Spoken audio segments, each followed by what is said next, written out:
Now, Roma Wines present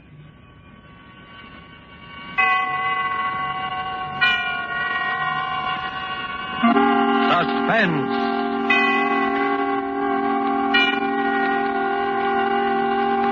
Tonight, The Brighton Strangler, starring John Loder with June Dupre. Suspense is presented for your enjoyment by Roma Wines. That's R-O-M-A, Roma Wines. Those excellent California wines that can add so much pleasantness to the way you live, to your happiness in entertaining guests, to your enjoyment of everyday meals. Yes, right now a glassful would be very pleasant as Roma Wines bring you Suspense. This is the Man in Black, here for the Roma Wine Company of Fresno, California, who tonight from Hollywood bring you a radio play by Robert L. Richards, based on the RKO picture, The Brighton Strangler. The stars of the production are appearing with us this evening in this drama of an actor who specialized in murder and of a girl who became the unwilling heroine in a real-life play. And so with The Brighton Strangler and with the performances of John Loder and June Dupre, we again hope to keep you in suspense.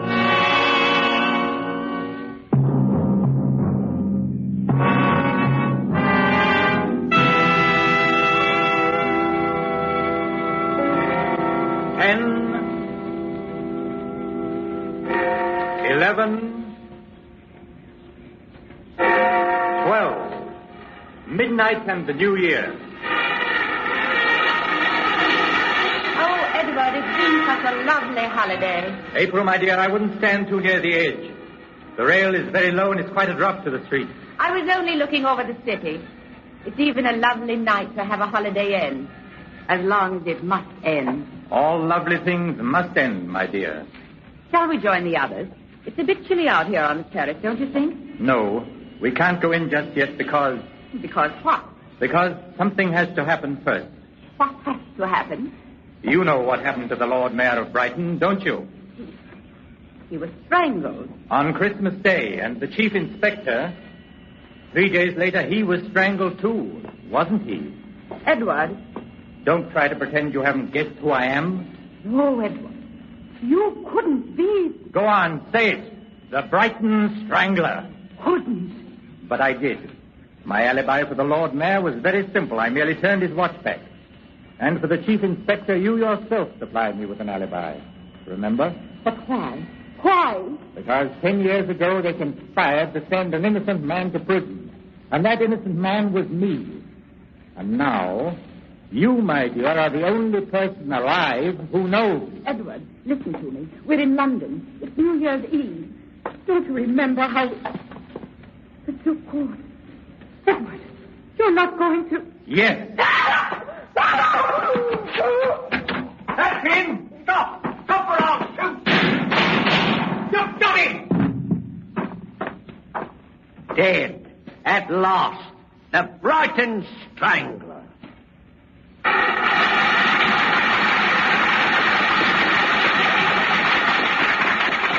Thank you very much. Thank you, all of you. Thank you. Good night.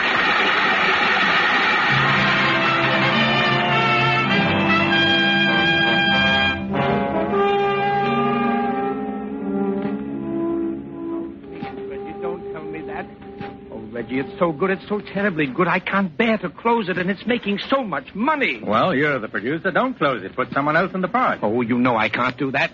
People don't come to the theater to see the Brighton Strangler. They come to see you, Reggie. To the public, you are the Brighton Strangler. Not after tonight, I'm not. I can't understand you, Reggie. Walking out on a play that gave you fame and fortune. I'm fed up. Fed up to the teeth with it, that's all. Oh, look, Reggie, I won't speak for the play itself. It's only mediocre. I'll grant you that. But you've given it something, Reggie.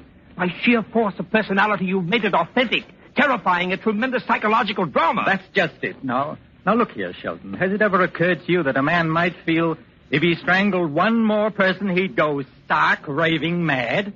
Oh, Well, it's only a play, Reggie. Just make believe. You ought to know by this time that to an actor, a good actor, it's never entirely make-believe. Now, look here, Reggie, look here. I'll tell you what I'll do. I don't want to talk about it. Leave me alone, can't you? Oh, but Reggie, please. Leave me alone. Can't you understand? Leave me alone. All right.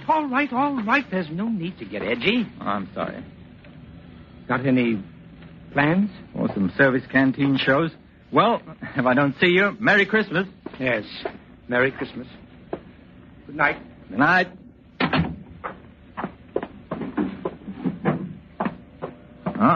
Air raid. Shelton! Gone. Everyone's gone. No time to make the shelter now. Best stay here, I suppose. Getting close. Too close. This is it.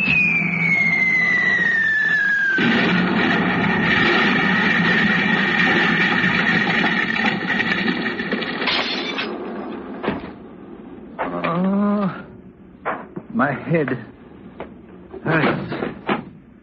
It hurts. Got to get out of here somehow. But where? Where? Where? You all right, sir? Oh, you got a nasty gash on the head, haven't you? All right, why, yes. Yes, I'm all right. Oh, here. Don't forget your suitcase, sir. Suitcase? Yeah. Where you going? Victoria Station? Huh? Yes. Victoria Station.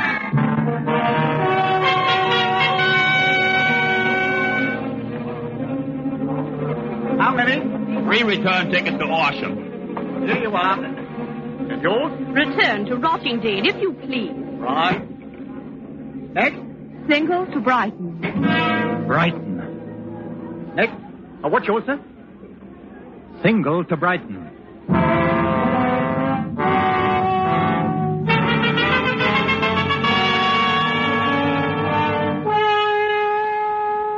Tonight for Suspense, Roma Wines are bringing you as stars Mr. John Loder and Miss June Dupre in the Brighton Strangler, tonight's tale of suspense.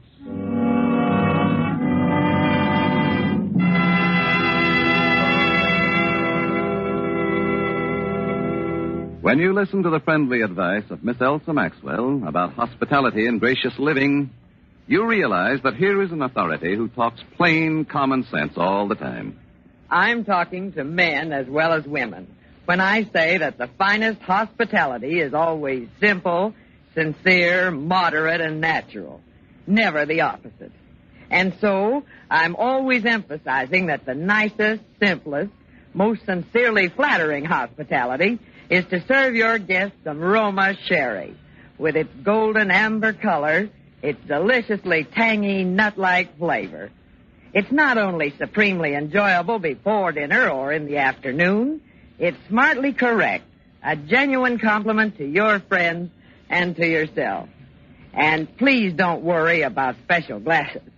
It's perfectly correct to use any nice glasses that are handy.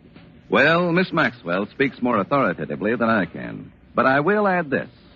Roma sherry, like all famous Roma wines, made from California's magnificent sun-ripened grapes, brings you all their fine flavor, aroma, and color, is unvaryingly good, always enjoyable, thanks to the age-old wine skill of Roma's noted wineries, located in the choicest vineyard areas of California. Yet all this goodness and pleasure is yours, for only pennies a glass.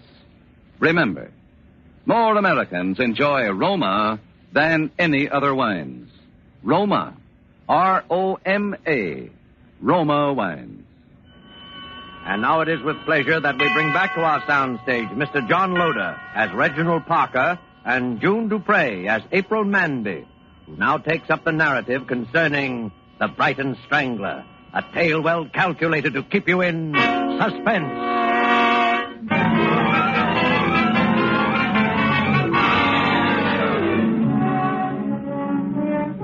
Somehow, from that very first moment, I was drawn to him. He was handsome and attractive, yes, but it wasn't that. He seemed so lonely, so much in need of help. And then on the train, when I saw that he'd really been hurt, I just threw a convention to the winds and took charge of him. You've been very kind. Well, someone had to put a bit of sticking plaster on that head of yours. Are you sure you're all right now? Quite, thank you. It must have been terrible. I heard about the theater. The theater? Yes, of course I recognized you the minute you stepped into the compartment. What? Well, you are Reginald Parker, the actor, aren't you? I've seen your picture on the billboards dozens of times. Reginald Parker. And I've been dying to tell you. My name is April. April? Mm-hmm, that's the name of the girl in your play, isn't it? And I'm from Brighton. April from Brighton? Only, of course, my last name is Mandy. Well, that's where I'm going, Brighton. Well, isn't that nice? We do have a lot in common, don't we? Yes, a great deal, I think. Oh, we're going to have such wonderful times in Brighton over the holidays. You know, I was wondering if you wouldn't think it forward of me. What?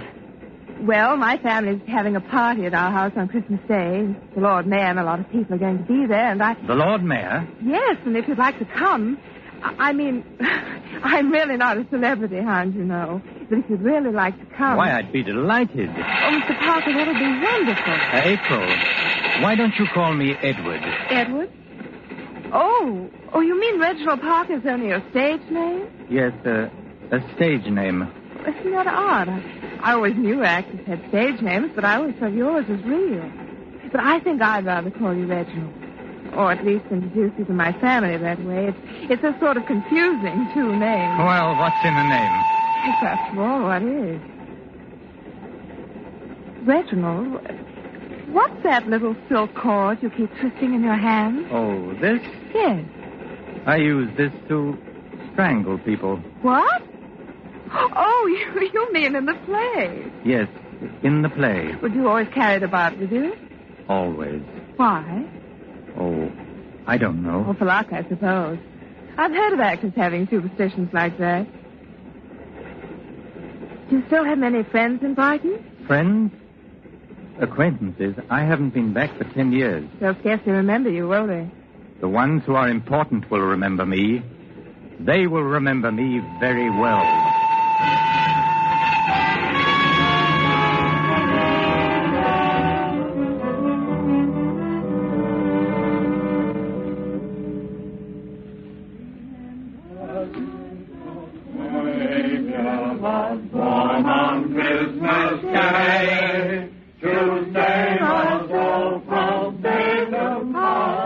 Hello there. Am I late? Oh, no, right on the dot. Just 5:30 now. Here, let me take your coat. Thanks. Now come along and meet everyone. I'm so anxious for you to meet my parents. Told them so much about you. I didn't realize you knew so much about me. Silly, you know what I mean. Mother, I want you to meet Mr. Reginald Parker. How do you do, Mr. How do you do? And Mrs. Shackleton. How do you do? And Mr. Shackleton. How are you? My father, Dr. Manby. How do you do? And Chief Inspector Allison. Well, everyone's here now but the Lord Mayor. I wonder what can be keeping here. Oh, it's barely 5:30 now. It's a bit of a walk from his place. I expect he'll be along directly. Well, Mr. Parker, it's a pleasure to meet you in the flesh, so to speak, sir. Now, I have an impression that we have met in the flesh before, Inspector. Not that I recall, sir, and I'm sure that I would.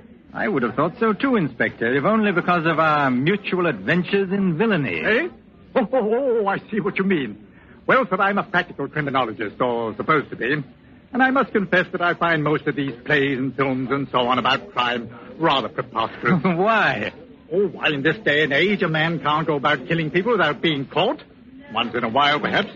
But when you get these stories of chaps with 2 or 3, a whole string of victims, oh, no, never. But, Inspector, they always are caught in the end, if only to prove to the kiddies that crime doesn't pay. But supposing it were the perfect crime. Bosh.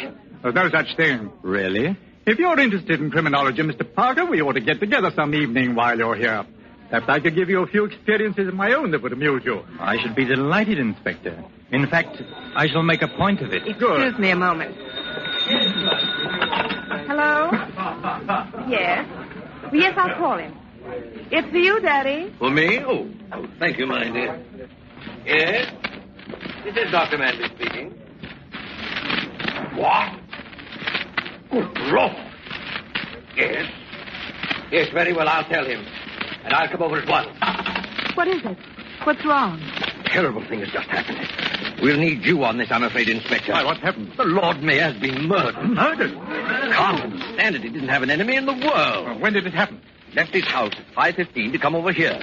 He was apparently attacked by someone who'd been lurking in the shrubbery of his own grounds. He was killed at 5:30. His watch had been smashed during the struggle, and that's when it stopped. And how was he killed, Doctor? He was strangled.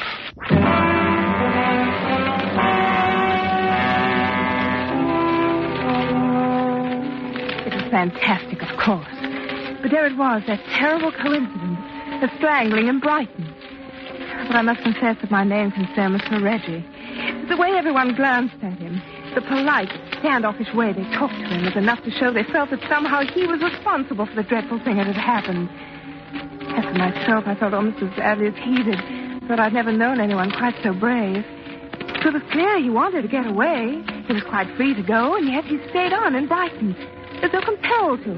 Perhaps by a strange feeling that he mustn't run off until the mystery had been solved. He even made a little joke about it that night that I drove him to the party. Well, this is one way of facing the music. Reggie, you mustn't say that. I'm sorry. Hope you don't mind too much driving me down. Of course I don't. I know you must think I'm a low-down dog for picking the one night you couldn't come along, but it's their only program of Rimsky-Korsakov, and I couldn't bear to miss it. I'll come another time. If you want me to. I want you to very much. Reggie, did you ever think that a play might have an effect on people who saw it? How? That someone might see it and want to do the same thing? Oh. Reggie, I think that's what happened. I think that someone saw your play and is trying to do the same thing in real life. Some poor creature with a twisted mind. A twisted mind? Please don't think I'm blaming you. But a play like that should never have been written, should never have been allowed. Perhaps it was just fated to be that way. It's the only thing I can think of to explain the things that have happened. Does it make a great deal of difference to you? Different? In the way you feel about me? Oh, Reggie, no. Oh, I'm glad of that. Because I think quite soon now, perhaps after tonight, I shall have something very important to tell you, April. Oh? Well, here we are. Well, thanks for bringing me, and you will pick me up. At 11:30 sharp.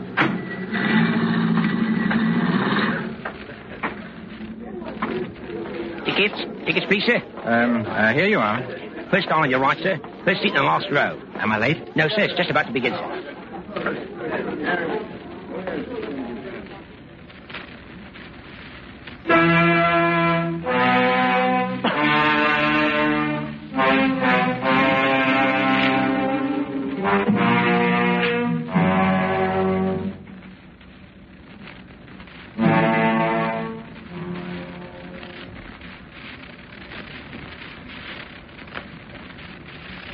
Inspector. Hello there, Parker. Come in. Thank you. I was just listening to a little music on my gramophone. Do you know it?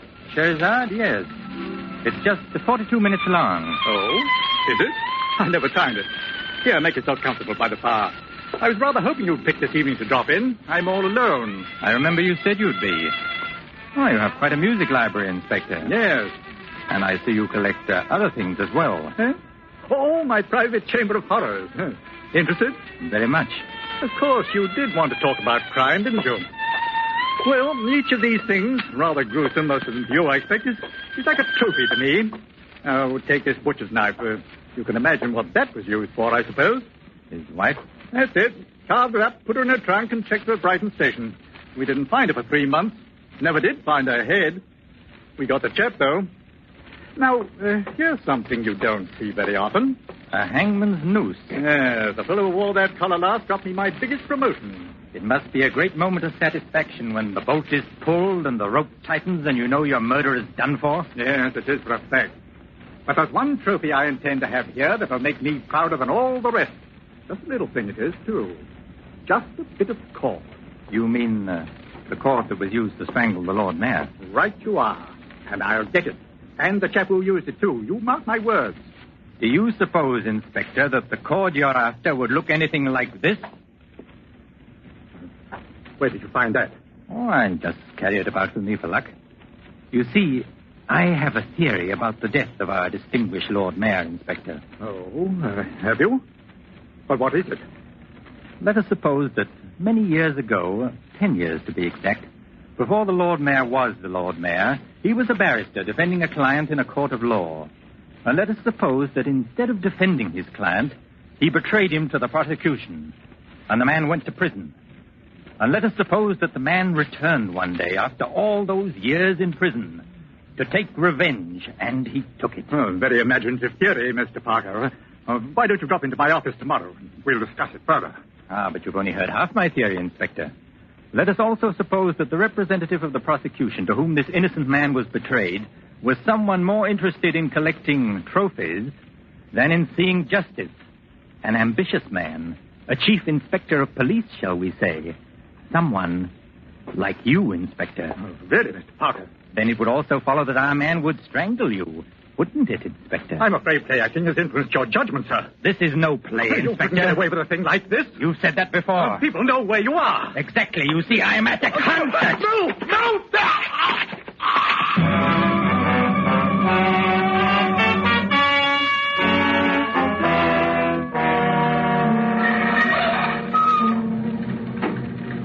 Oh, there you are. Been waiting long? No, it's just over. Did you enjoy it? I don't think I've ever enjoyed a concert quite so much in all my life. Really? Oh, do you have a wireless in the car? Yes, there it is. Right in front of you. Oh, yes, of course. I thought we might hear a bit of news. The raiders were driven off, however, with only a minimum of damage to non-military objectives. I have just been handed a dispatch from Brighton. The Brighton Strangler has struck again. At approximately 11 o'clock tonight, Chief Inspector Allison of the Brighton Police Force was found dead in his flat. Yes. He had apparently been murdered in the same manner as the Lord Mayor of Brighton, only 3 days before, by strangling. Again, there were no clues to the killer. Reggie. It's fortunate, my dear, that you and others know I was at the concert this evening. Fortunate? Because otherwise it might seem almost one coincidence too many.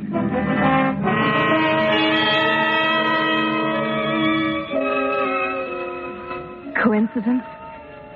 Suddenly all this coincidences, it seemed only the trickery of an impossible nightmare became the evidence of terrible reality.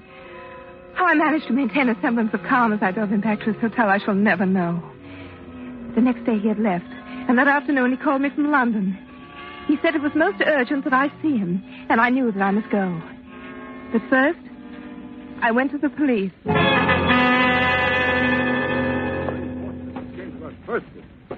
if you know where he is, we'll arrest him at once. But I don't know where he is. And besides, I have no proof. Neither of you, neither has anyone. There's all the proof we need, miss. But don't you see the pattern? I'm to meet him at the Plaza Hotel. And the Plaza Hotel has a terrace. And tonight is New Year's Eve. And my name is April. You'll be taking your life in your hands, miss. Oh, maybe I'm wrong. I pray that I am. Maybe he won't have to do anything and he'll come to of his own accord when I tell him you want him. But if I'm not wrong, this is the only way to save him. And I'm the only person in the world who can do it. Well, what did you say the line in the play was? He says, and now you, my dear, the only person alive who knows. The only person alive who knows. You do have a script of the play, don't you? Oh, yes, yes. Because you'll have to come right in on cue. Do you have a copy of the play for yourself? I don't need one. I know it now by heart.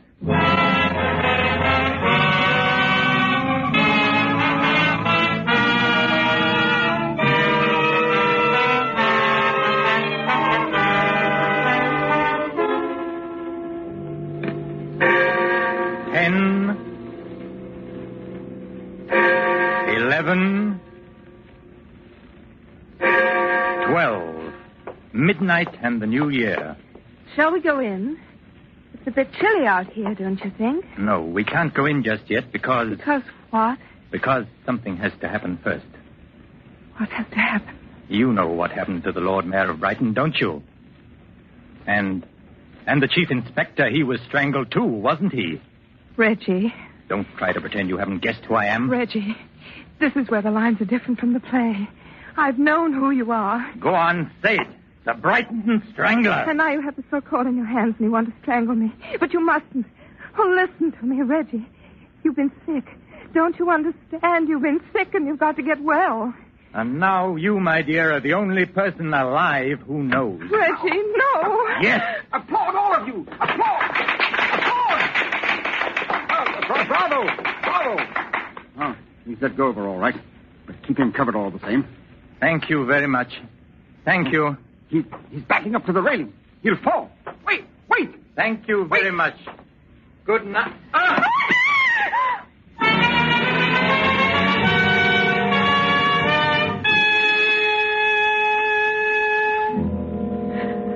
As though in a trance, bowing, as he had so often to so many enchanted audiences at the Brighton Strangler, he stepped backwards toward the low parapet as though again leaving the stage, and fell. We found him on the pavement below. He was still alive. It's April from Brighton. We were bombed, weren't we? And I heard applause. I think I'm hurt. But you'll help me, won't you? I want to take just one last curtain call.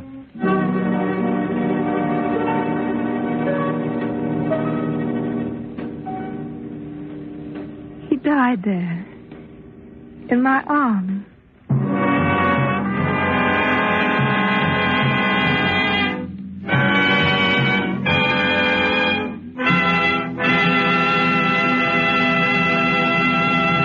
And so closes The Brighton Strangler, based on the RKO picture and starring John Loder with June Dupre. Tonight's study in Suspense. Suspense is produced, edited, and directed by William Spear. There is no reason at all, Elsa Maxwell says, why everyone should not have the enjoyment of Roma wines with everyday meals and when entertaining friends.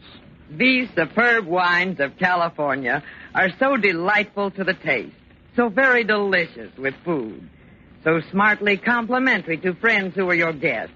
It seems a shame to me that some people still miss out on such wholesomely simple, moderate, and inexpensive pleasures. But of course, Miss Maxwell, millions already do know and enjoy Roma wines. In fact, more Americans enjoy Roma than any other wines. And that can only mean Roma wines are California's finest. Always extra good, unvaryingly fine in flavor and quality. Yet, only pennies a glass. Roma. R-O-M-A. Roma wines.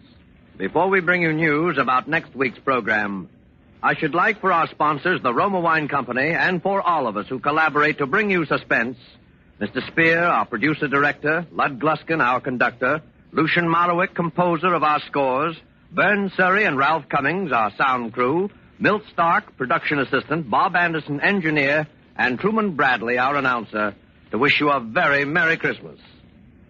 Next Thursday, same time, you will hear Miss Ida Lupino as star of Suspense. Presented by Roma Wines, R-O-M-A, made in California for enjoyment throughout the world. An open telegram from Washington concerning the merchant marine, which should be listened to with vital interest by eligible members of our audience. United States shipbuilding program is being increased at enormous rate.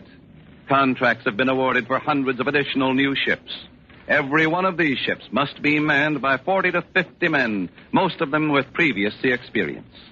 Long Pacific distances and expanding supply problems call for continuous employment of large numbers of men and ships until Japan is totally defeated. Universal demand for strong post-war merchant marine makes post-war opportunities in these jobs fully as great as in any American industry today.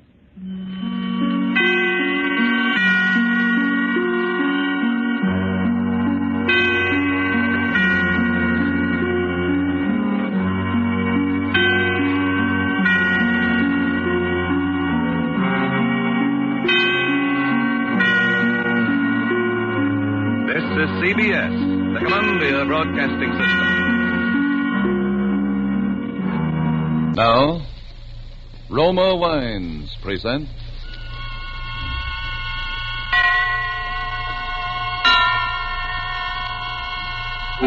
Suspense.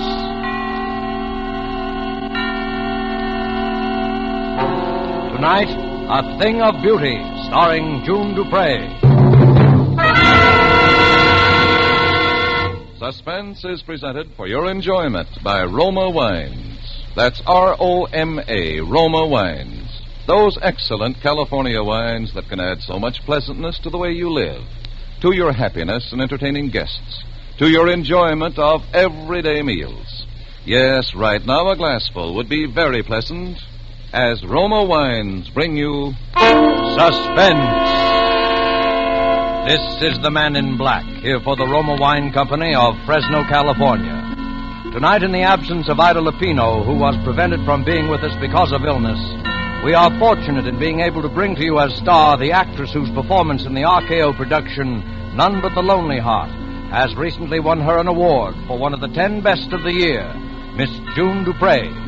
Miss Dupre appears tonight in a drama of crime and passion and punishment, as unfolded in a narrative of a celebrated actress of yesteryear. And so with A Thing of Beauty, and with the performance of June Dupre as Madeline Tremaine, we again hope to keep you in suspense.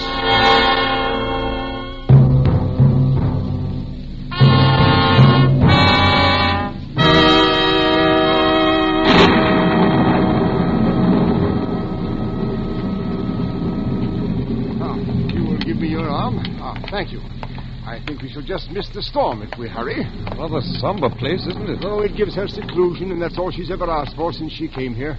That and what little spiritual comfort I've been able to give her. How long ago was that, sir?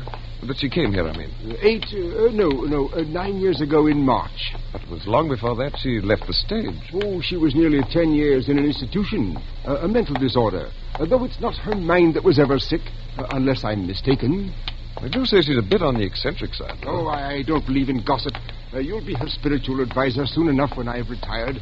And I want you to meet her without prejudice. And one day I'll tell you what I know, which is little enough, and what I have reason to believe, which is more. Oh, it seems we'll just about escape a drenching. She lives completely alone? The one servant, that's all. Oh, Father Benson. Oh, Suzette, this is my new curate, the Reverend Mr. Sedley. We are here to see Miss Tremaine. Well, does she know you are not alone? My good Suzette, I haven't any idea. But you might let us in out of the rain while you so inform her, if you will. But if... Very well, come in. If you will wait in the study, I will ask if Mademoiselle is able to see you. What in the world got into the woman? She knows Miss Tremaine's been seeing me every fortnight at the same time for 9 years. There's a picture here. Is it of her? Probably. My word, she was a beauty. Your father could have told you. She was a legend of 2 continents. It must have been a very tragic thing to make a woman like that shut herself away. Is it true, sir, that she sees no one but you? As far as I know, she has never set foot outside this house in all the time she's been here. Nor has she ever had a single visitor beside myself. But why?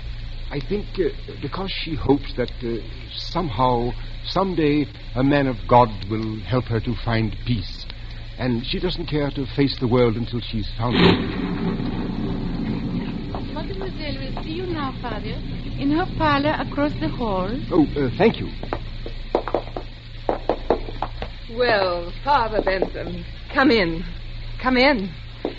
I do hope you don't mind my receiving you in the dark. But I have a mortal dread of lights during a storm.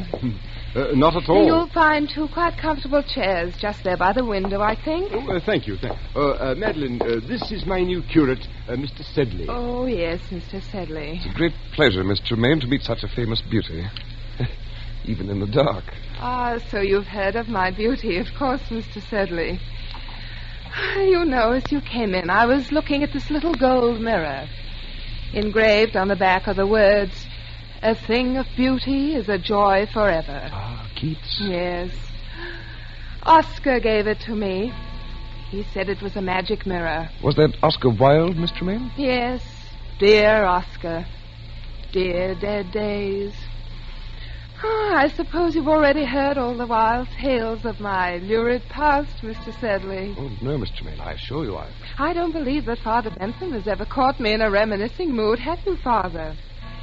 But since you will one day be vicar here, Mr. Sedley, perhaps it would be better if you heard the truth from me.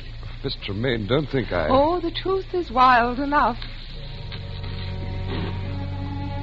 it all began, I suppose, when John Gaylord got me my first speaking part. That was, far too long ago to tell. John and Nell Garrett were the leads, and my part, well, it was one of those obscure little parts that no one pays any attention to until some obscure little actress comes along and makes a start of a career with it. It was then I first experienced what will always be to me in all the range of human feelings, the supreme exaltation when you hear the full, frenzied applause of an audience for you alone.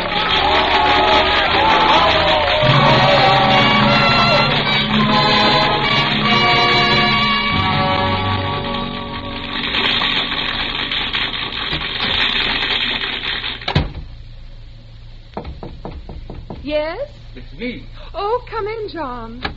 Madam, you are marvelous. Simply marvelous. Oh, thank you, John. And such a little fool. The fool? I've told you to play the part down, but it's getting worse and worse. Tonight she's absolutely furious. She's going to make trouble for you, Madeline. Oh, trouble? What kind of trouble? You don't know Nellie Garrett. But I know my audience, don't I? Oh, Madeline, you're so young and foolish and so beautiful.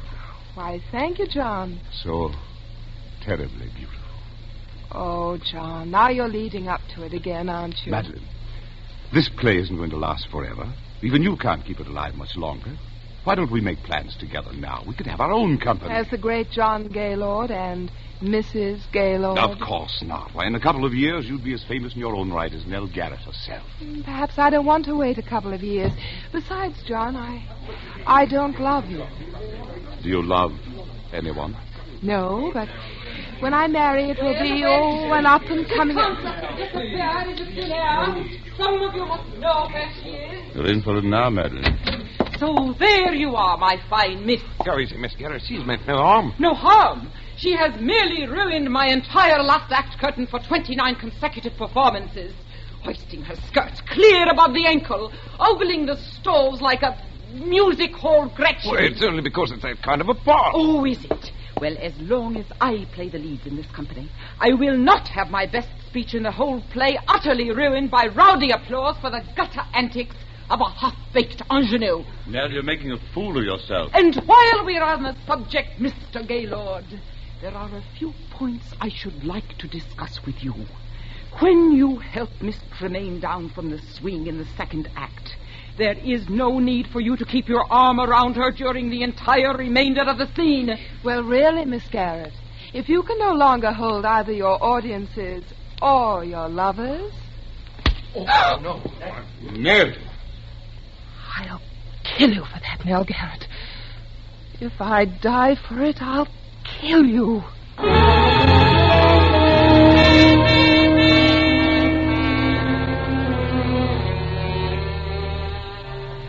I left the theater and walked aimlessly out into the night, my eyes blinded with the tears. Young, oh yes, and foolish as I was, I believed my poor little heart was truly broken, for I knew that Nell Garrett could ruin me with every theater manager in London, and I knew she would. How long I wandered through those misty streets, or where, or even what I did, I shall never know. But just as dawn was breaking, I found myself, by some odd twist of fate, passing by the lodgings of John Gaylord. On a sudden impulse, I climbed the steps to his door. Madeline. Hello, John. Did anyone see you? See me? Come in. Where have you been? Just walking. Oh, good Lord. Alone? Yes. Why? Don't you know? Yes, John, I'm afraid I do. My career... Your career? Oh, my poor child. John, what's the matter? Don't you know that Nell Garrett's been found dead with a knife in her back? Dead? Murdered. John! The police have been looking all over London for you. I've been expecting you here, expecting them here any moment. For me? Of course for you. Me? Madeline, last night you threatened to kill her in front of a dozen witnesses. Why wouldn't they be looking for you? Oh, no. Madeline, listen to me. Listen to me. Where did you go? What did you do? Didn't anyone see you? Didn't you talk to anyone? No. you've got to tell them something. What can I tell them? Because if you don't, John. they'll hang you, Madeline. Please, Madeline, you've got to think. Try to remember something. I'm so alone. If I only had a friend. You have got a friend, Someone Madeline. I who know. loved me enough to at least say that they were with me. Who is it? Inspector Phillips, Scotland Yard. Madeline, in there, quick. The bedroom. John. Don't worry, I'll tell them something. Hurry. Coming. I'm sorry to rouse you at this early hour, sir. Quite all right. Come in. You are Mr. John Gaylord? Yes? Of the Queen's Players Company, Drury Lane? Yes? Can you tell me, Mr. Gaylord, anything of the whereabouts of Miss Madeline Tremaine? Madeline Tremaine? Yes. Why, Did you call me, darling? Oh, excuse me. Who is this lady, Mr. Gaylord? Well, who are you? I am from the police, madam. Police? There has been a murder. Miss Nell Garrett of the Queen's Company was found stabbed in her home last night. Nell Garrett? Yes. Do you know her? Why, of course. I'm afraid, madam, that I shall have to ask you for your name. I'm Madeline Tremaine. I'm so sorry that you find me somewhat in disarray. Miss Tremaine. I'm afraid that I shall also have to ask you to account for your whereabouts after you left the theater last night. Very well. Mr. Gaylord can account for my whereabouts. Well, Mr. Gaylord? why... You see, Inspector, it's a rather delicate matter, because since I left the theater last night, I have been here. Is that true, Mr. Gaylord? Yes. Oh, I see. Is that satisfactory, Inspector? Well, yes. Well, I don't think I need trouble you any further for the moment. I quite understand your position, Inspector. It's a terrible, terrible thing. Yes. Well, good day. Good day. Madeline. Yes, John? Madeline, you shouldn't have done it. They'll have the scandal all over every newspaper in the city. A scandal is better than a hanging, isn't it? But there must have been some other way. Now they'll tear you to shreds. They wouldn't have you in anything better than a music hall for the rest of your life. John, there won't be any scandal If what?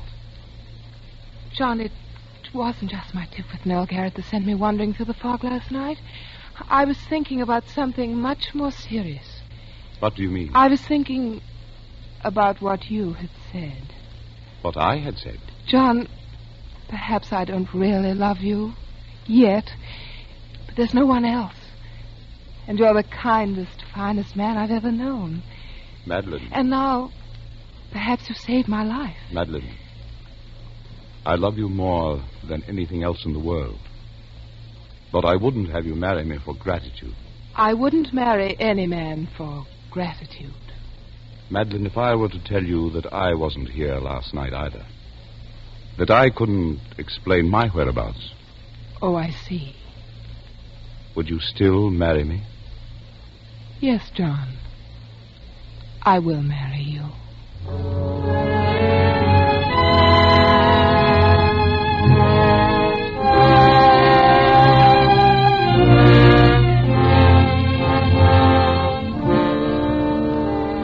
Tonight for Suspense, Roma Wines are bringing you as star Miss June Dupre, whom you have heard in the first act of A Thing of Beauty, a radio play by Robert L. Richards from a story by Elizabeth Heaston.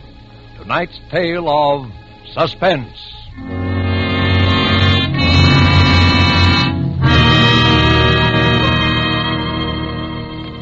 This is Truman Bradley for Roma Wines, and I should like to tell you about a most interesting woman who extracts all the simple pleasure and happiness possible from living. She is Elsa Maxwell, international authority on hospitality. She offers you some friendly counsel.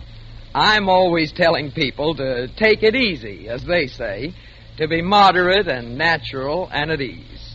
And so, obviously, I suggest the enjoyment of a glass of Roma California port after dinner or during the evening. It's also very smart to serve when friends drop in, because this is one of the most glorious of all wines, richly fruity in flavor, with wonderful deep red color, utterly delicious. This is simple enjoyment, easy and restful enjoyment, moderate pleasure that helps you feel calmly at ease and so happier. Don't bother about special glasses. Just use whatever glasses are convenient and enjoy your wine. You really should act on Miss Maxwell's suggestion. Roma Port, as all Roma wines, is the best that California's magnificent sun-ripened grapes can provide. In glorious flavor, color, and aroma, is unvaryingly good, always enjoyable, protected for you by the ancient skill of the noted Roma wineries, located in the choicest vineyard areas of California. Yet, all this delight costs you only pennies a glass. Remember, more Americans enjoy Roma than any other wines. Roma, R-O-M-A, Roma wines. And now it is with pleasure that we bring back to our soundstage Miss June Dupre as Madeline Tremaine, who resumes the recital of her brilliant and stormy career. It is a tale told to two clergymen in a darkened room. A tale well calculated to keep them and you in suspense.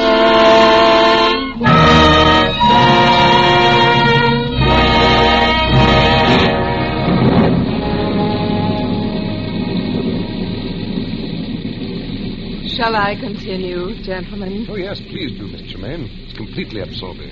Indeed it is. Really? I hope you don't mind the lights turned off. It's the storm. I suppose perhaps I'm a sort of elemental creature, but I always love to sit here and have it dark when it's stormy outside. Not at all. Well, then, our marriage was a very happy one. Perhaps not entirely in the high tradition of grand passion, but a thoroughly comfortable, civilized relationship until something happened which is so often a tragic feature of wedded life between two stage personalities. For the first 2 seasons, John and I always played together. And then managers began to ask for me, alone. What could I do? I was young and just reaching the peak of my career. John was past his prime in popularity. And so at last he no longer even tried to have a career, but lived along on false hopes and idle dreams and tiresome reminiscences. And took up little hobbies to pass the time away and grew a little stout. It was very difficult for both of us. And then, for me, came the time and opportunity that every actress dreams of.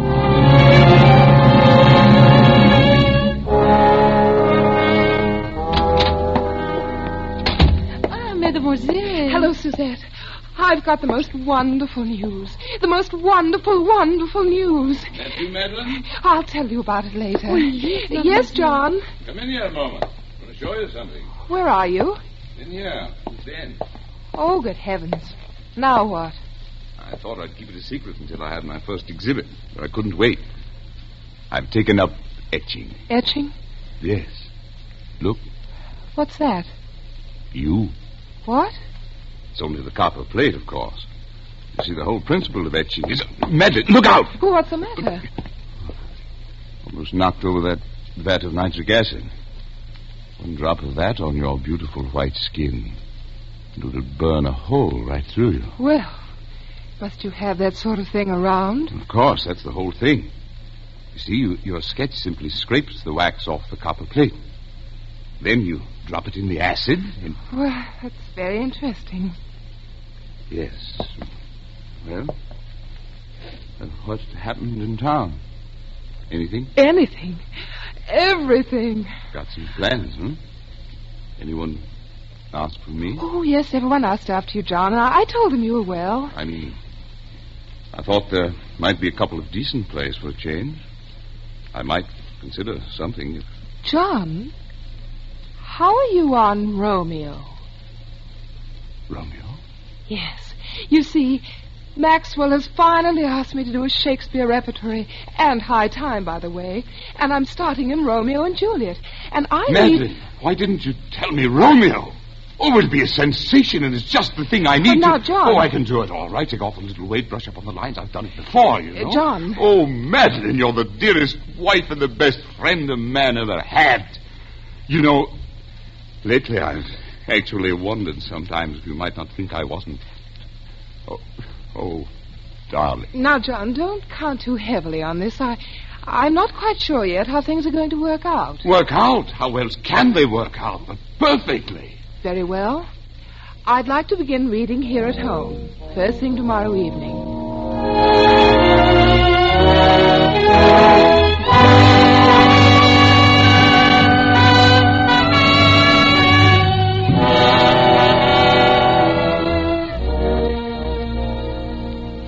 Now, shall we take it again from, yet I should kill thee with much cherishing. Yet I should kill thee with much cherishing. Good night, good night. Parting is such sweet sorrow that I shall say good night till it be morrow. Sleep dwell upon thine eyes, peace in thy breast. John, you see, on those last lines, you should already be moving off stage. You don't want to make too much of them. After all, the scene really ends when Juliet leaves the balcony. But you can't just throw them away, Madeline. Those are famous lines. But, John, we mustn't think so much in terms of lines as of performance. Excuse me, mademoiselle. Yes, who's that? Mr. Alexander Duncan is here. Oh, yes. Show him in. Yes, mademoiselle. Alec Duncan. What's that young ham coming around for? Well, John, I've been meaning to tell you... Hello, Madeline. Hello, Alec. You know my husband? Why, yes. How do you do, Mr. Tremaine? The name is Gaylord. Oh, yes, of course, Mr. Gaylord. Well, say, aren't I the luckiest fellow in the world? Are you? John. To be playing Romeo opposite Madeline Tremaine? Why, Madeline, when I got your cable, I could hardly believe it. I jumped on the boat without even packing... Is something wrong? John, I've been trying to tell you, but I didn't want to hurt your feelings. Well, if I've interrupted anything... It's all right, Alec. John, please don't make a scene. I had to have someone to rehearse with until Alec got here, and I knew you wouldn't be the slightest help to me if you thought... Oh, John, why must you make an issue of it? Madeline, I've always known you were a thoughtless, selfish woman. But I never would have believed that you could do anything quite so vile. How dare you speak to me that way? You didn't really think that a man with a 40-inch waistline and a double chin could ever play Romeo, did you? Why, you... Oh, I say. Get out of here. Get out of here. Get out! Get out! Get out! I'll get out. You better leave, Alec. Oh, yes. I'll go and apologize. John, I want to talk. Be careful of that acid, Madeline. Acid? Oh. John, I'm terribly sorry for what I said. It was beastly of me. Oh, it's quite all right. Oh, John, I knew you'd see it that way when you came to think. Because, you see, I am going to play Romeo. Oh, John, must we go through it all Madeline, again? I've forgiven, I've forgotten. A lot of things since we've been married. I've pushed you out in front, I've given you the spotlight, and watched your regard for me become somewhat less than that of the servant, if somewhat more than for your dog. John! But this, if only for my self-respect, I will not allow to dangle before my eyes the thing that I've wanted most in all the world, except your beauty that I gave it up for. The thing I've been wanting so much I didn't dare admit it to myself. And then to have you snatch it away from me. No, Madeline. Waistlines and double chins can be concealed. But a mean spirit, never. This one thing you can do for me, and you will. John, you're being a fool. You see, I've always known that you married me to save your career and to keep my mouth shut. But there's one thing you haven't known. Where I was the night Nell Garrett was murdered. Where were you? I was at Nell Garrett's home. Well, that explains quite a number of things, doesn't it, John? Madeline, where did you get that gun? I always thought that someday I might need one. Madeline. Don't come near me, John. Very well. I warned you. Monsters, you beautiful, terrible monsters. John! No! No!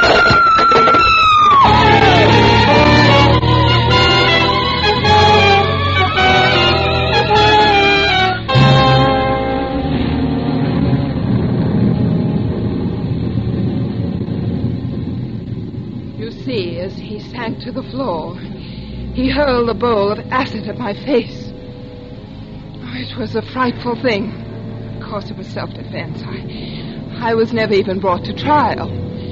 Particularly when I told that it was he who had killed poor Nell Garrett. But I suffered a complete nervous collapse. And I suppose I've never really recovered. And yet Providence always seems kind enough to leave something to be thankful for, even in the worst of tragedies, because not a single drop of acid ever touched me. I suppose if it had, I should be horribly disfigured to this day. Have I bored you, Mr. Sedley? No. Oh, no, Miss Tremaine. Well, Madeline, the storm is almost over. I think we'd best push on. Must you? Well, but excuse me for just a moment. Of course. My word.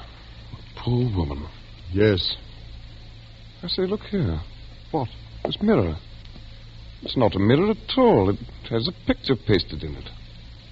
The photograph that's in the study. Poor Madeline. Father Benson, Mademoiselle would like to speak with you a moment before you go. Oh, very well. I'll only be a moment, Sedley. This way, Father. Thank you. Ah, Father.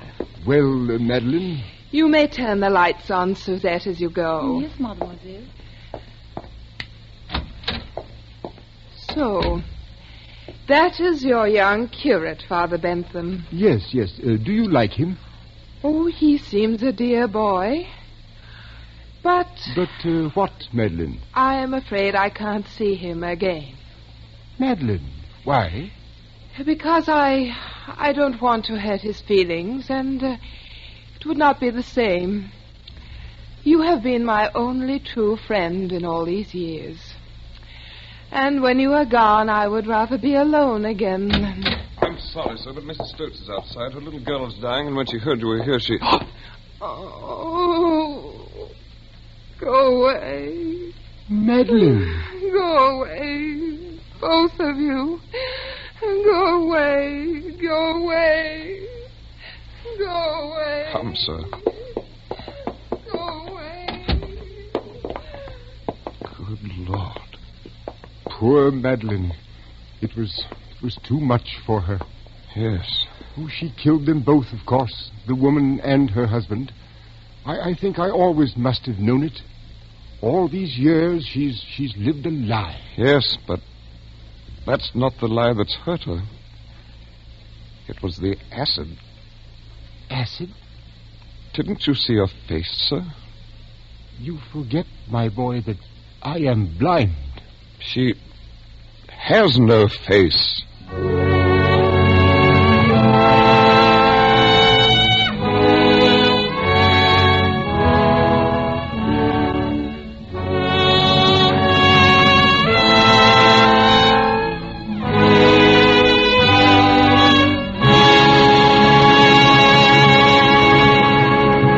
And so closes A Thing of Beauty, starring June Dupree, tonight's tale of Suspense. Suspense is produced, edited, and directed by William Spear. Probably no woman alive has been hostess to so many famous and distinguished people as Miss Elsa Maxwell. This is what she says about Roma wine. When you entertain friends, you do everything you can think of to add to their enjoyment. And that is why I say, when you serve your guests Roma wine, you not only delight them, you also smartly and genuinely flatter them.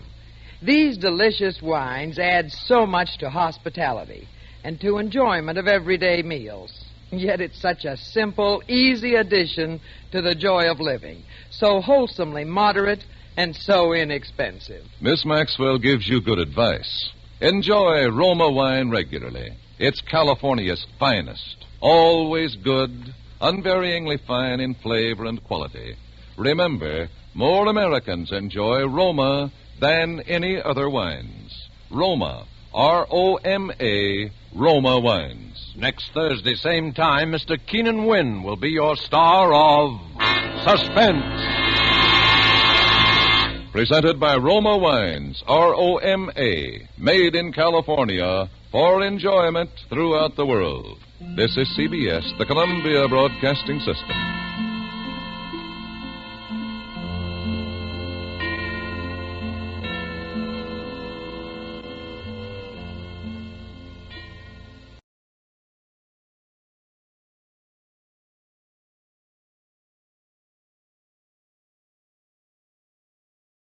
Now, Roma Wines present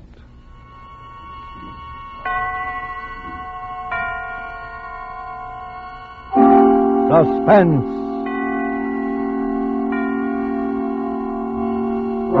Tonight, I Had an Alibi, starring Keenan Wynn. Suspense is presented for your enjoyment by Roma Wines. That's R-O-M-A, Roma Wines. Those excellent California wines that can add so much pleasantness to the way you live, to your happiness in entertaining guests, to your enjoyment of everyday meals. Yes, right now a glassful would be very pleasant as Roma Wines bring you Suspense. This is the Man in Black, here for the Roma Wine Company of Fresno, California, who tonight from Hollywood bring you as star Mr. Keenan Wynn, who is soon to be seen in the Metro-Goldwyn-Mayer production Between Two Women.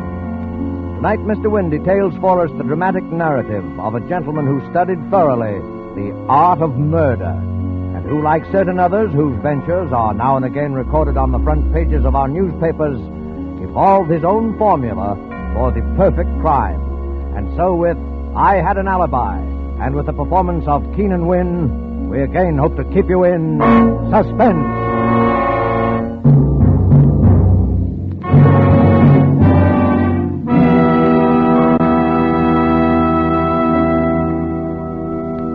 Lamson? Yes?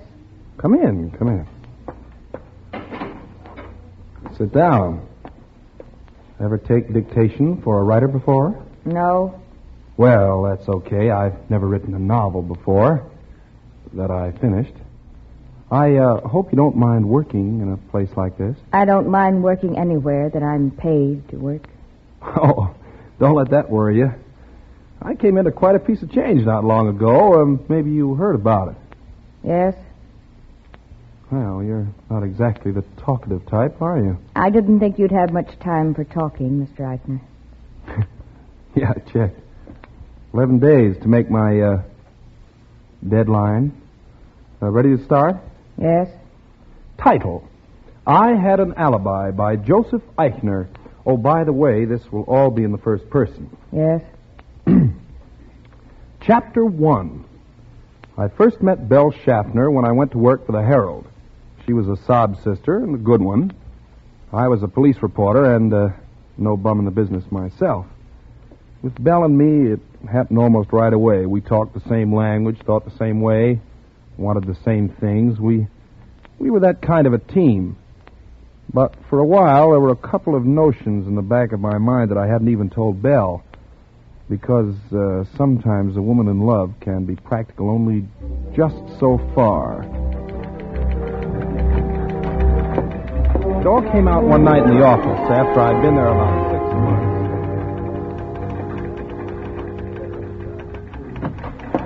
Hello, handsome. Hi, Sugarpuss. Busy? Uh-uh. Can I see? Why not? Dimly through the gray curtain of fog, Alice saw the phantom figure. It was closer now. She tried to scream, but her throat... Is Alice still having trouble with her throat? She's been trying to scream for 2 weeks now. Look, I know. There's the reason right there. City desk, Eichner. Yeah. Uh-huh. Yeah. Yeah. What's the address again? Yeah, okay, I'll go right down. Well, what did I tell you? President want to see you? Some guy carved up his wife. If I have to cover one more family brawl ends fatally for this sheet... Well, what's the matter? You like to write about murders, and here they pay you for it. Well, not the kind of money I want, they don't. Have you any idea what they pay a guy like James M. Cain? A James M. Cain girl never has any trouble screaming when she wants to. Now, you listen, Joe. You'll never write a decent book until you get down to something you know about. Well, this stuff sells, doesn't it? Agatha Christie sells. Leslie Charteris sells. Yeah, but that's not your racket, Joe. You've seen plenty of the real thing. Write about that. Stick to your trade. Oh, yeah. Well, look what it's got me. You just can't be a writer and a newspaper reporter at the same time, Belle. That's all. All right. Quit. On what, relief? Well, darling, it isn't leap year, but I'll always support you. Oh, I can't even live on my own salary. How are we going to both live on yours? Oh, listen, Belle, you know how I am about you. Oh, a girl always thinks she has ways of knowing. Well, I've given you plenty of ways of knowing. But before we do anything like that, we've got to have money. Lots of money. We're that kind of people. And there are ways. Like what? Well, like marriage, for instance. Oh, you're going to marry the boss's daughter, huh? Well, why not? If the boss has left her $1 million and she has a bad cough. Well, I don't have $1 million, but... All right, you think I'm kidding. But they exist. You read about them in the papers all the time. That's right, you do. Well, what's that? Just a picture of a girl. Oh, and what about her? I'm supposed to go out and interview her tonight. It's a very, very sad story. Yeah? Uh-huh. She's got not $1 million, but 5. And she's an orphan. And she's got something the matter with her heart. So they only give her 6 months to live. And she's just come out here to spend her last days in the glorious sunshine of California. It's a very sad story. Yeah. You want the assignment, Romeo? It's yours. Oh, say, loan me a couple of dollars, will you, Belle? What? Poker? Oh, no. Flowers.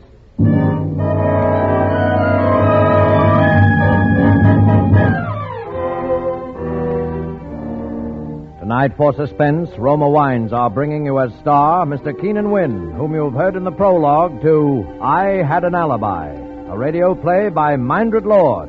Tonight's tale of Suspense.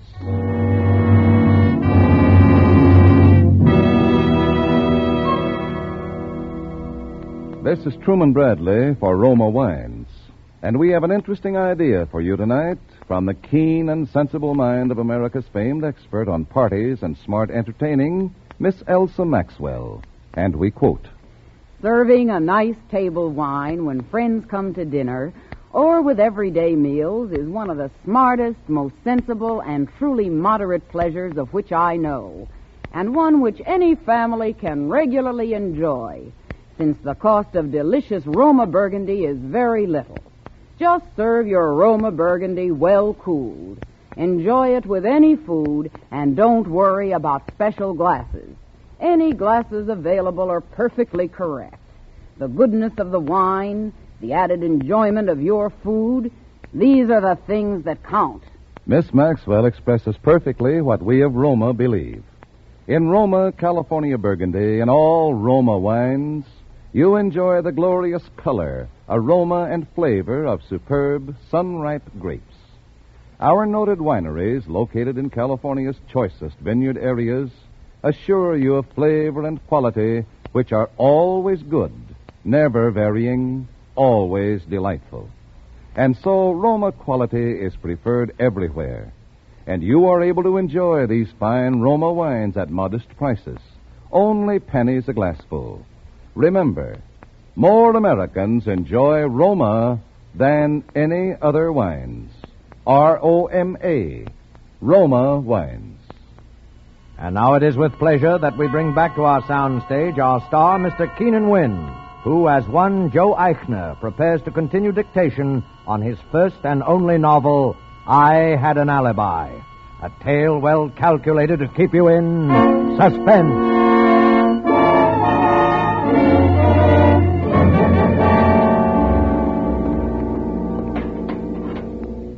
You're, sure you don't mind coming here, Miss Lamson? No.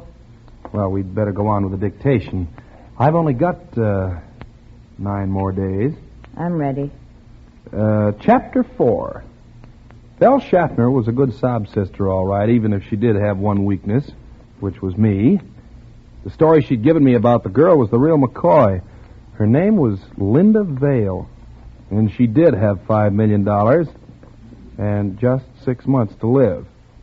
I went out to her house that night. She was living in a big place in Beverly Hills that she'd taken over from some broken-down movie star. You know, swimming pool, tennis course, riding stables, the works. And not a soul around. I'd been worried about that. I thought maybe she might be having a last fling and working at it 24 hours a day, you know, with a lot of nosy spongers hanging on to her all the time. There was just one light on in a room upstairs and a hall light. I went up to the door, knocked, and waited.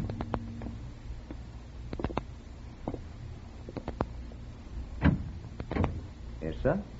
I'd like to see Miss Vale, please. I'm sorry, sir, but Miss Vale has given orders that... Well, would you just give her these, please? I'll wait. Oh, very well, sir. A press card will break the ice with almost anyone, and I knew the flowers would do the rest. Pretty soon I heard steps and a voice. Sandra, the flowers are simply lovely, but who... Miss Vale? Yes? Well, my name is Joseph Eichner. Yeah, she was a nice enough kid and lonely. Because, like a lot of people on a spot like that, the thing she was afraid of most was having anybody pity her. That's the mistake that nearly everybody made. But not me. I played it for a switch. I'd figured every move for days ahead. Joe, Yes? what's the matter? Oh, nothing. You've been awfully subdued lately. You've always been so gay. Well, Linda, I've got to go away. Go away? Linda, I've been trying to keep it from you, but...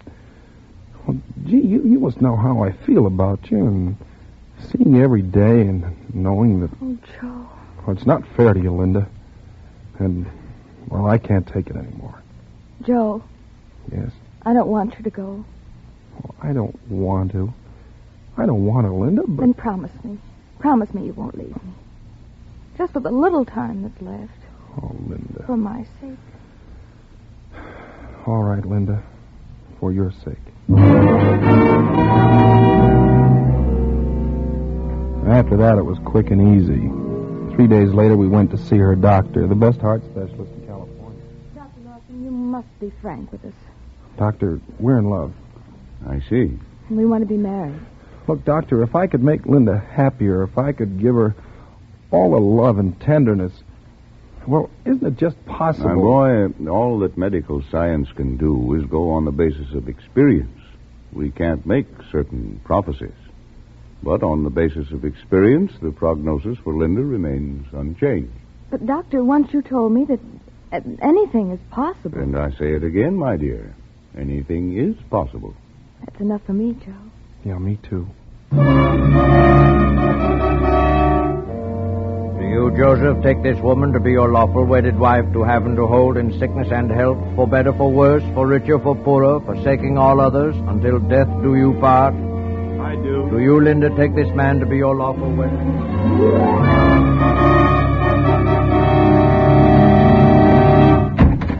Hello, baby. Oh. Hello, Romeo.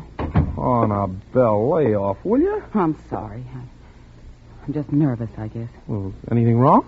Well, that ex-husband of mine is loose again. Well, what of it? What of it? You remember the song and dance he led me the last time, don't you? All right, so he gets rough, you just haven't committed again, that's all? Yeah. Yeah, I suppose so. Belle. No, please. I don't feel like it. Well, what's the matter? Well, what do you think? Oh, now, Belle, you know I come around here as often as I can. Sure. Sometimes as often as twice a week. Well, I see you other places. Anyway, I can't help it. And then when I do come, well, you might at least... All right. Skip it. How's the writing coming along? Oh, I don't know. I just can't seem to get started. So you're not even getting that done. Well, how can I get down to work when all I'm thinking about is... Joe, How long is this going to go on? Well, how do I know? It's bound to happen soon. That's what you said a year ago. A year ago. But, Belle, it's all set. She made out the will in my name and everything. All we have to do is wait. Just wait for the heart of hers to quit, that's all. Well, I'm tired of waiting. Now, what do you think of that?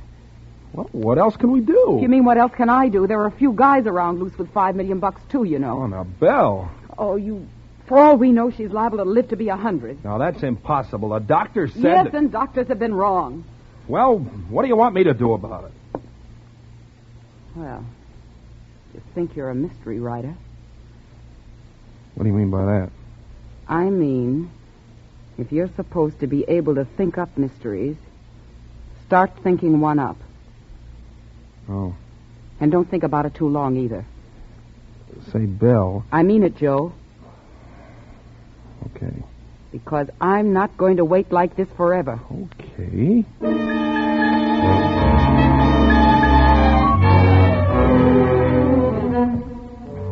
Well, that was when I first began to think about it. Then all of a sudden I began writing again.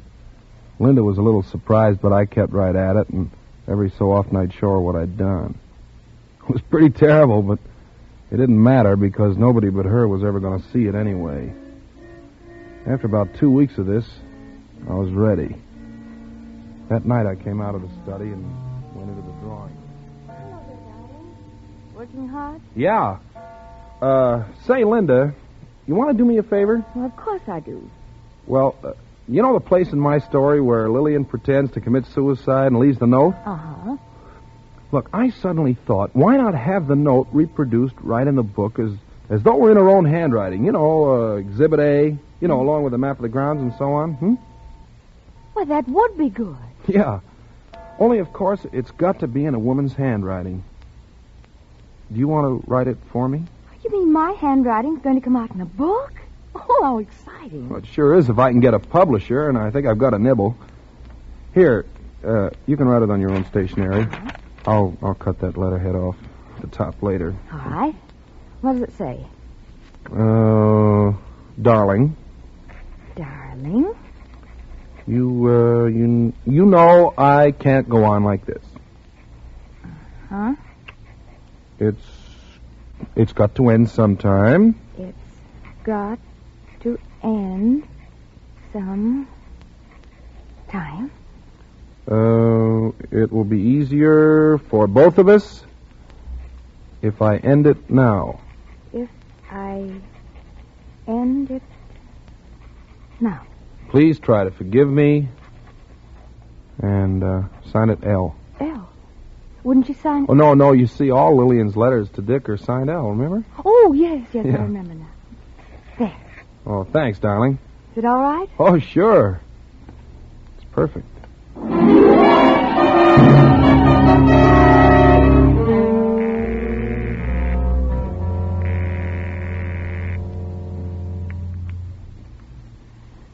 Hello?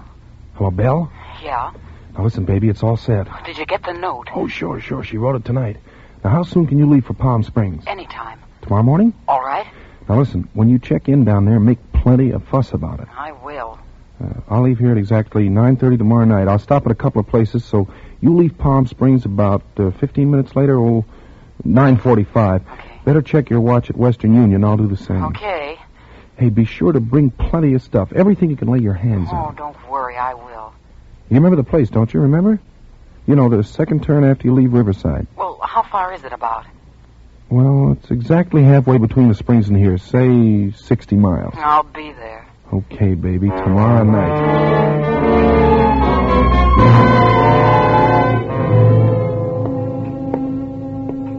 What time is it, Linda? Oh, it's just about 9:30.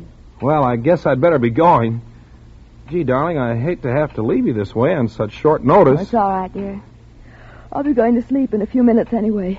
You know, I don't know why this guy has to see me in such a rush, in Palm Springs of all places.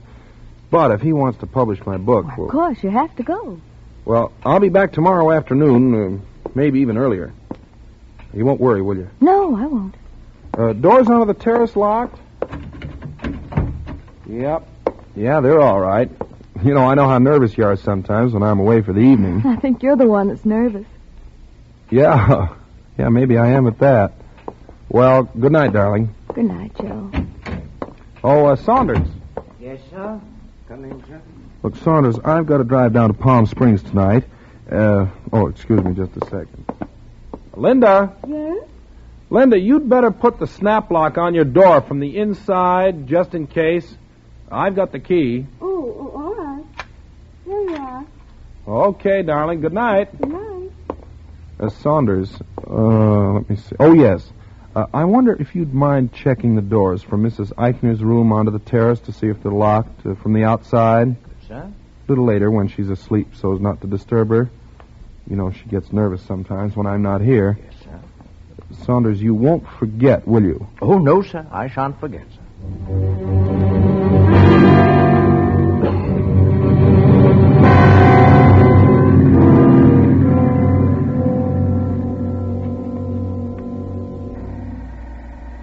5 gallons? Yes, sir.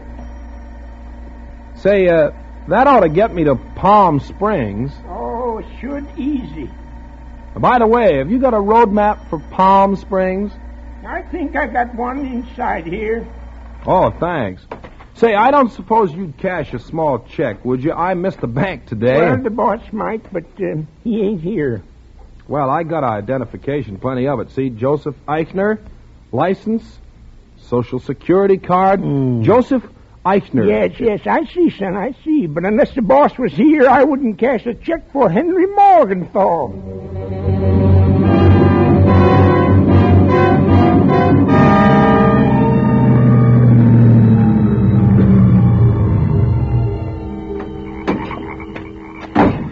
Belle? Joe. Hello, baby. Well, what's the matter? You're shaking all over. Oh, I don't know. Everything, I guess. Hmm?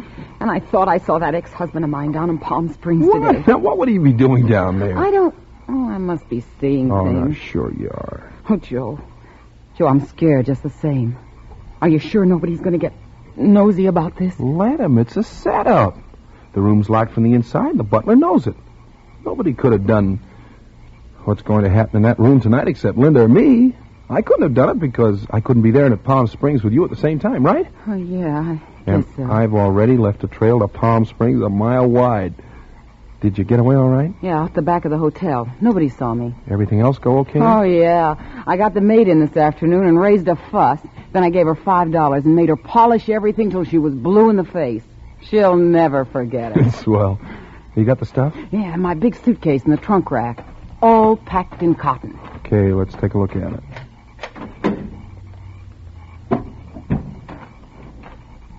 Here you are. Look at this. Mm-hmm. Glasses, water pitcher, ashtrays. And look at this. I even got doorknobs. I unscrewed them with a nail file. Hey, what do you know? Here's the one to the bathroom.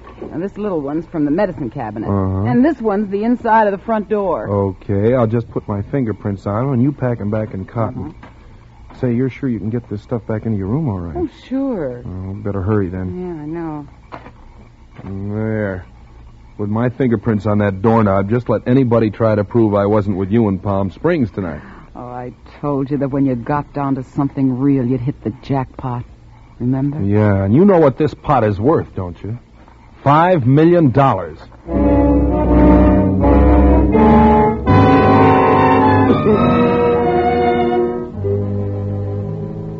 There were no hitches.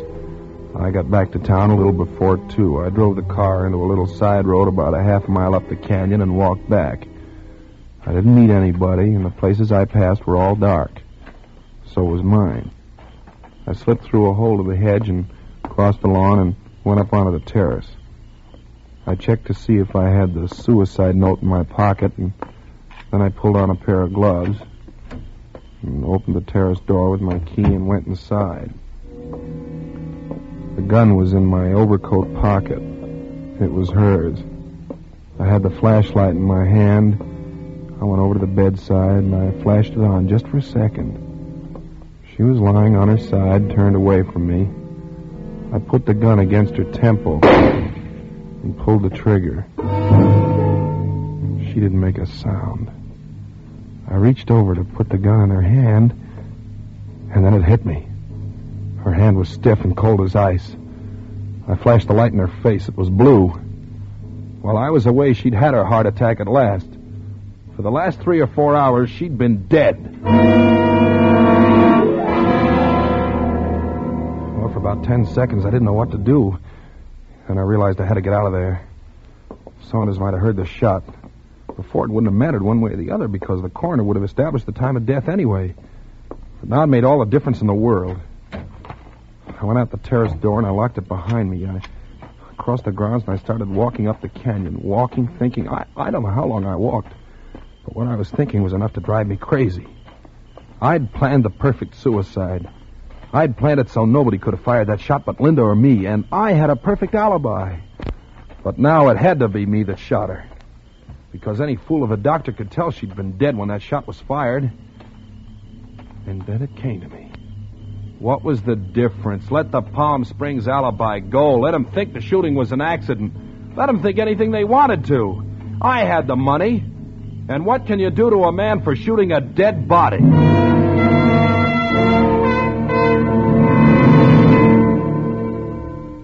was almost daylight when I got back to the room. The house was still dark, so Saunders hadn't heard anything. Well, first I burned that suicide note. Then I turned on the lights and unlocked the door. Then I fired another shot into the wall for Saunders again, just in case he was awake. Then I went over to the interhouse phone.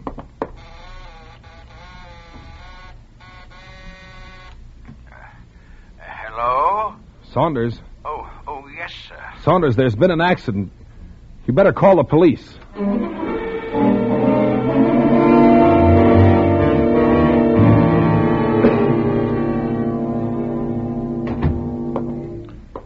Well, have you seen everything you want to, Lieutenant? Yep. Well, you're living kind of different than you used to when you were a police reporter downtown, huh, Joe? Yeah. I suppose you want to ask me some questions. Oh, a couple. I hear you were going to Palm Springs last night. Yeah, I was. I changed my mind. Who were you going to see down there? Anybody in particular? Oh, just a friend. It wouldn't have been your old friend, Belle Schaffner, would it? Well, whatever, I didn't go. You'd have had time to go, though. Oh, all right, but I didn't. Anyway, what's all that got to do with nothing, just routine. So you came back here? Yeah, that's right. Then what happened? Well, I came in the house and I went up to our bedroom, and I thought I heard a noise. I thought I saw a man moving around. Well, I was pretty jumpy, and I fired. How many shots? 2. And one of them hit your wife? One of them hit what was my wife. All an accident, huh? Yeah, that's right. You come into quite a lot of money with her out of the way, don't you, Joe? Yeah, sure. What of it? Nothing. Only it's too bad you're not going to be able to spend it. Oh, nuts. What do you think you're going to do? Charge me with a murder for firing a shot into a corpse? No, but it could be a pretty spectacular little alibi for just on the spur of the moment, couldn't it? Alibi for what? For Belle Schaffner. What? Her throat was cut in Palm Springs last night, and your fingerprints are all over the place.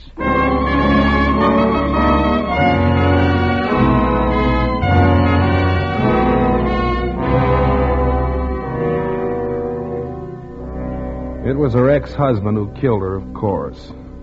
But what's the difference now? Bella was right about one thing, though.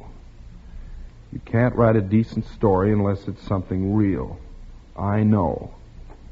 The end. Well, Miss Lamson, we made it. Just. Yes. Do you believe it? Yes. Gee, that's funny. Nobody else did. The judge, the jury, not even my own lawyer. Maybe they believed what I believe. But you ought to die for it anyway. Yeah, check. And I got a date for that right now.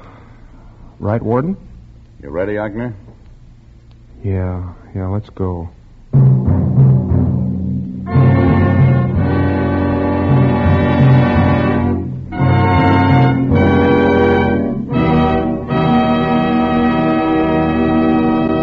And And so closes I Had an Alibi, starring Keenan Wynn, tonight's tale of Suspense. Suspense is produced, edited, and directed by William Spear. The other day, Elsa Maxwell told us about a friend who had lived many years in wine-loving countries around the world. I gave him some of our delicious Roma, California Burgundy at dinner, and he confessed to me that he thought it every bit as enjoyable as any he had ever had. So I say, you people who do not regularly serve Roma wine are missing one of the most delightful treats daily living can offer. It's so good, so smart, and yet so very simple. Take Miss Maxwell's advice. Enjoy Roma wine regularly. It's always good, unvaryingly fine in flavor and quality, and only pennies a glass. Remember, more Americans enjoy Roma than any other wines. Roma, R-O-M-A, Roma wines. Next Thursday, same time, Miss Nancy Kelly will be your star of Suspense. Presented by Roma Wines, R-O-M-A, made in California for enjoyment throughout the world. This is CBS, the Columbia Broadcasting System.